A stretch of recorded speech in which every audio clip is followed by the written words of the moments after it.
Déjame hacerte una pregunta que probablemente nadie te ha hecho. ¿Y si el problema no es que trabajas poco, sino que trabajas mal? Todos conocemos a alguien que trabaja hasta el agotamiento. Sale temprano, llega tarde, sacrifica fines de semana, pierde tiempo con familia. Y sin embargo, al final del mes, el resultado es el mismo. Apenas alcanza, apenas sobrevive. Mientras tanto, hay personas que parecen trabajar menos, dormir más y multiplicar resultados. La pregunta que nadie se atreve a hacer es, ¿qué saben ellos que yo no sé? Dios no bendice el cansancio, bendice la obediencia. Y esta es una de esas verdades que la religión tradicional nunca te explicó con claridad. Te enseñaron que el sufrimiento es señal de santidad, que el sacrificio excesivo agrada a Dios. Pero cuando abres el manual, cuando realmente lees con atención, descubres algo completamente diferente. En Marcos capítulo 4, versículos 26 al 29, Jesús cuenta una historia que la mayoría pasa por alto. Habla de un hombre que siembra una semilla, y después de sembrarla, se va a dormir. Se levanta al otro día, y la semilla crece. Él no sabe cómo, no tiene que gritarle a la tierra, no tiene que cavar cada mañana para verificar si ya brotó. La tierra produce fruto por sí misma. Lee eso otra vez, por sí misma. Napoleon Hill pasó 20 años estudiando a los hombres más ricos de su época, y descubrió algo que él llamó el secreto. Pero ese secreto ya estaba escrito en las Escrituras siglos antes. La diferencia entre esfuerzo y efectividad no está en hacer más. Está en alinearte con el orden correcto. El agricultor más sabio no es el que trabaja más horas en el campo. Es el que entiende las estaciones y conoce el suelo y siembra en el momento exacto. Después de eso, descansa, porque sabe que forzar el crecimiento mata la planta. Tal vez hoy estás agotado, no porque seas débil, sino porque estás intentando hacer crecer manualmente lo que Dios diseñó para que crezca sobrenaturalmente. Existen dos formas de trabajar en este mundo, y la mayoría solo conoce una. La primera forma es la física. Te levantas, mueves el cuerpo, cumples tareas, intercambias horas por dinero. Es visible, es medible. Es lo que todos llaman trabajo duro. Y sí, es necesario, pero no es suficiente. La segunda forma es la espiritual. Y no estoy hablando de misticismo. Estoy hablando de sembrar en lo invisible para cosechar en lo visible. Es preparar el terreno antes de plantar. Es alinear tu mente, y tu fe y tu visión con el propósito de Dios antes de mover un solo músculo. El fruto no sale del esfuerzo, sale de la raíz. Déjame contarte algo personal. Hace años, cuando empecé a generar ingresos, cometí un error que casi me destruye. Gané más dinero del que había visto en mi vida. Y pensé, ahora sí, ahora todo cambia. Pero no tenía sistema, no tenía principio, solo tenía ambición y miedo de perderlo. ¿Sabes qué pasó? Lo perdí, no todo de golpe, pero se fue filtrando. Malas decisiones, inversiones emocionales, generosidad desordenada. Y en 6 meses estaba peor que antes, porque el dinero no se quedó donde no había fundamento. Proverbios 16. 3 dice algo que cambió mi vida cuando lo entendí de verdad. Encomienda al Señor tus obras, y tus pensamientos serán afirmados. Nota algo importante. No dice tus oraciones, dice tus obras. En tus proyectos, tus planes, tu negocio, tu empleo, encomiéndalos. Y esa palabra en hebreo, galal, significa literalmente rodar hacia. Como cuando ruedas una piedra pesada que no puedes cargar, la mueves hacia él. Entonces, ¿qué significa encomendar tus obras un lunes por la mañana? Significa esto.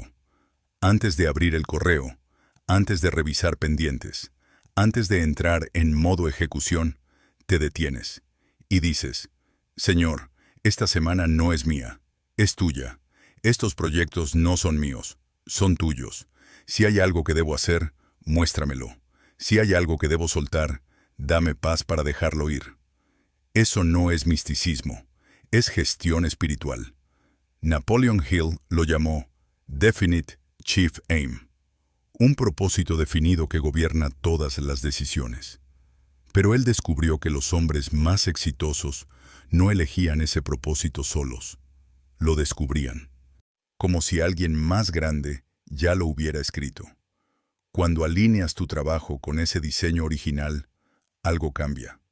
No trabajas menos, trabajas mejor, porque dejas de empujar puertas que Dios nunca abrió y empiezas a caminar por las que Él ya desbloqueó. Ahora viene la parte que nadie explica con claridad, la parte donde la fe deja de ser un sentimiento bonito y se convierte en fundamento estructural. Hebreos 11. Uno dice que la fe es la certeza de lo que se espera, la convicción de lo que no se ve. Pero la mayoría lee eso y piensa que es poesía. No lo es. Es arquitectura. Piensa en un edificio.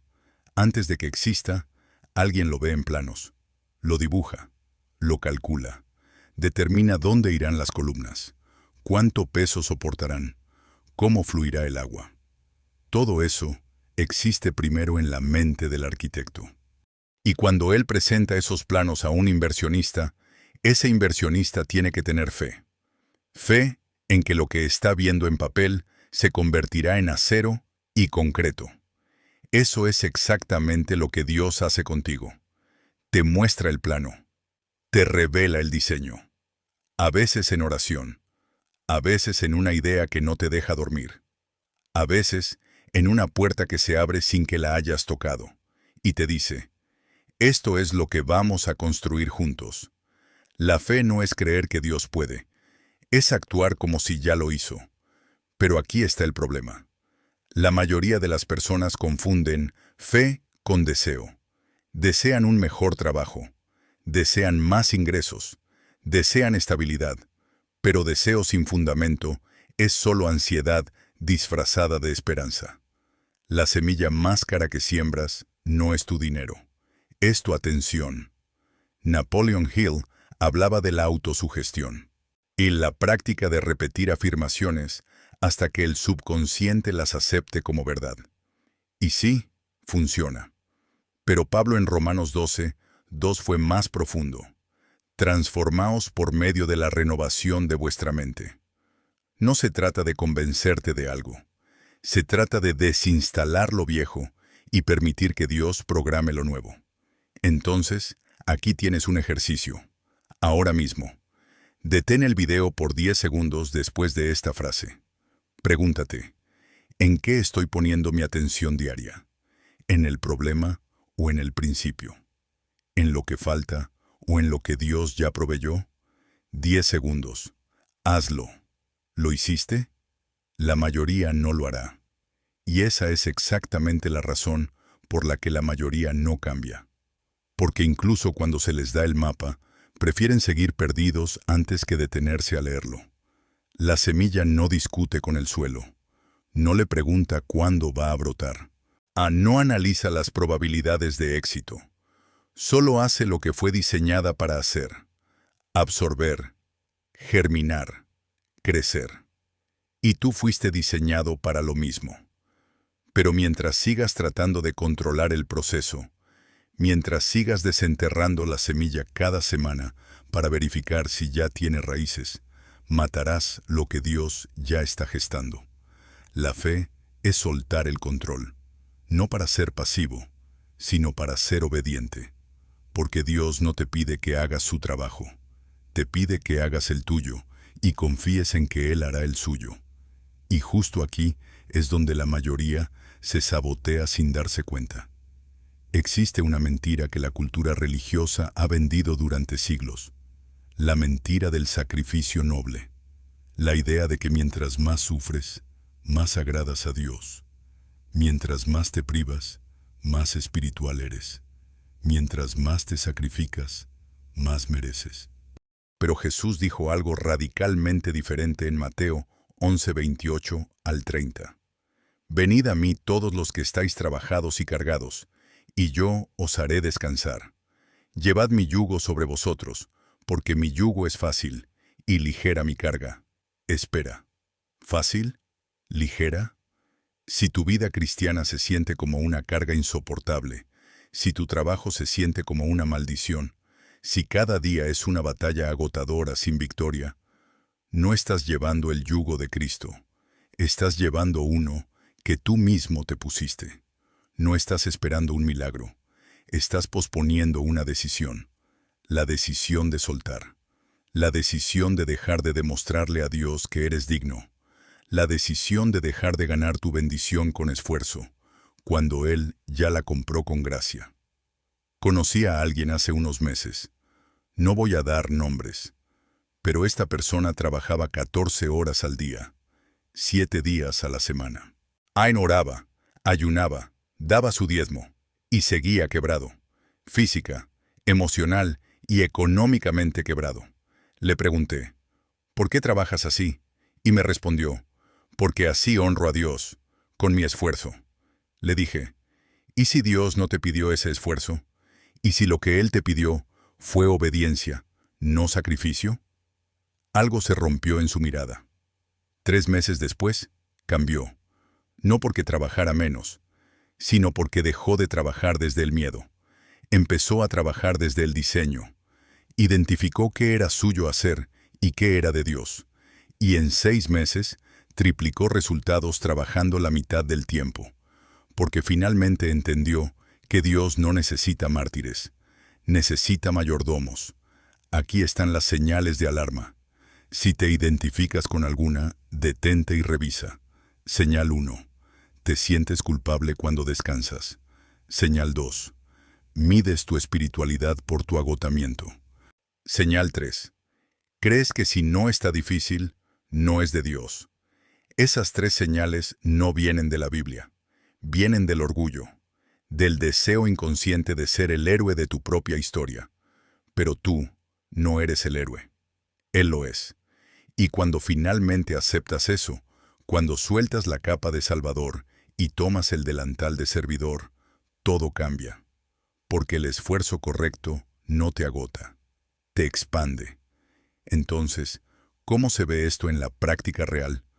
Porque puedes tener toda la teología correcta y seguir quebrado si no la conviertes en protocolo. Y aquí es donde la mayoría falla. Saben qué hacer, pero no saben cómo hacerlo.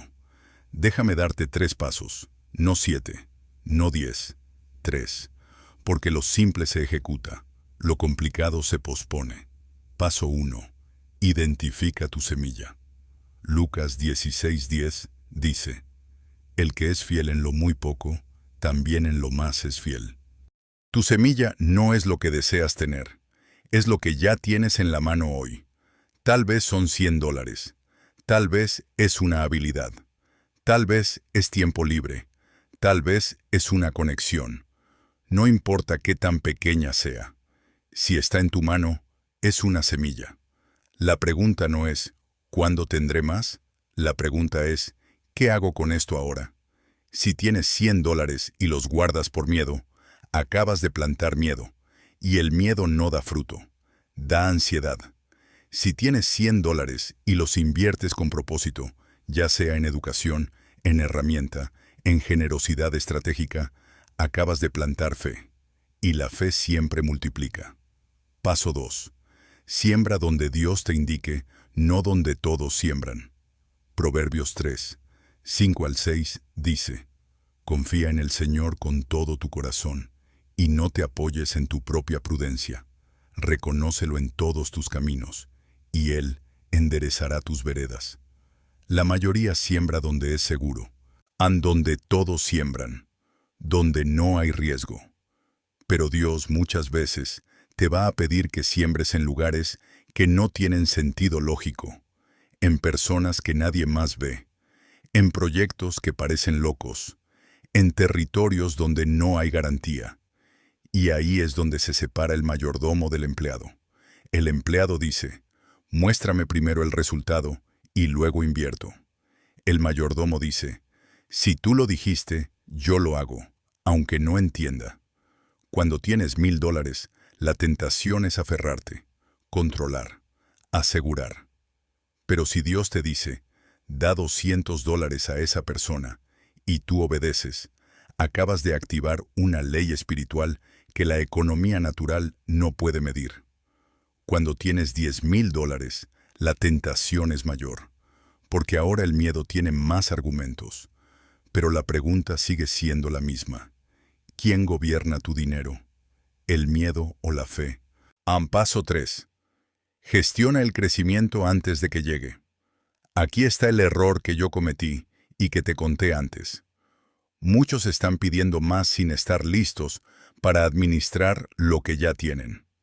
Si no puedes gestionar $500 con claridad, el $5,000 te va a destruir. Si no puedes honrar un compromiso de $50, no estás listo para $50,000. Dios no retiene bendición por mezquindad, la retiene por protección. Entonces, ¿qué debes hacer ahora? Semana 1 a 4.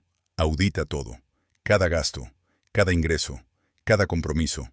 Escríbelo, no para condenarte, para conocerte. Mes 2 a 3. Identifica fugas, no solo de dinero, de tiempo, de energía, de relaciones que drenan sin aportar. Mes 4 a 6. Implementa sistema. Automatiza lo que puedas. Delega lo que no debes hacer tú. Enfócate solo en lo que nadie más puede hacer por ti. Esto no es motivación, es administración. Y cuando Dios vea que eres fiel con lo poco, confiable con lo prestado y sabio con lo sembrado, entonces abrirá las ventanas que nadie puede cerrar. Pero hay una conversación pendiente, una que la mayoría evita porque implica honestidad total. Santiago 1:5 dice, si alguno de vosotros tiene falta de sabiduría, pídala a Dios, el cual da a todos abundantemente y sin reproche, y le será dada. La mayoría lee eso y pide dinero, pide oportunidades, pide puertas abiertas, pero Dios dice, pide sabiduría, porque Él sabe algo que tú aún no sabes. El dinero sin sabiduría es una maldición disfrazada de bendición. La oportunidad sin preparación es un fracaso anunciado. La puerta abierta sin carácter formado es una trampa. Entonces, ¿cuál es la oración que Dios sí responde? No es, dame más. Es, enséñame a gestionar lo que ya me diste. No es, abre puertas. Es, muéstrame cuál puerta abriste tú, para que no pierda tiempo empujando las que cerraste. No es, bendíceme. Es, hazme alguien en quien tú puedas confiar bendición sin que me destruya. Dios ya respondió. Tu mente solo no ha hecho la pregunta correcta. Napoleon Hill descubrió que todos los hombres exitosos que estudió tenían algo en común. Todos tenían lo que él llamó Definite Chief Aim, un propósito tan claro que gobernaba cada decisión. Pero cuando profundizó, descubrió algo más. Ese propósito no lo inventaron ellos, lo descubrieron, como si ya estuviera escrito antes de que nacieran. Eso es exactamente lo que Dios hace. Él no te pide que inventes tu propósito, te pide que lo descubras. Y la forma de descubrirlo no es preguntando, ¿qué quiero hacer? Es preguntando, ¿para qué me diseñaste? Esa pregunta cambia todo, porque cuando descubres para qué fuiste diseñado, el dinero deja de ser el objetivo. Se convierte en el combustible. El éxito deja de ser la meta. Se convierte en el resultado natural. Y tú dejas de ser un mendigo rogando bendición. Te conviertes en un mayordomo gestionando asignación. Esa es la conversación que Dios espera. No un decreto vacío, una asociación real. Déjame dejarte con algo que te va a acompañar. Todo lo que escuchaste hoy se resume en una sola verdad. Dios no te dio un problema que resolver, te dio un diseño que ejecutar. Y ese diseño ya tiene todo lo que necesitas. El principio, el proceso, el propósito. Lo único que falta es tu decisión de confiar en el orden invisible mientras trabajas en el mundo visible. No necesitas más información. Necesitas más obediencia. No necesitas más motivación. Necesitas más alineación. No necesitas más fe. Necesitas aplicar la que ya tienes. Entonces, antes de que cierres este video, antes de que sigas con tu día, quiero que hagas algo. No lo escribas en los comentarios. Esto es entre tú y Dios. Pregúntate, ¿qué es lo que Él me está pidiendo que suelte? ¿Qué es lo que me está pidiendo que siembre? ¿Qué es lo que me está pidiendo que gestione mejor? Y cuando tengas la respuesta, no la pospongas, porque la semilla que no se siembra hoy, mañana ya no vale lo mismo. El tiempo no es neutral. O multiplica tu obediencia o confirma tu miedo. Tú decides. Dios ya hizo su parte. Ahora te toca a ti hacer la tuya. Nos vemos en el próximo. Que Dios te bendiga con sabiduría, no solo con recursos. Porque el que tiene sabiduría atrae todo lo demás.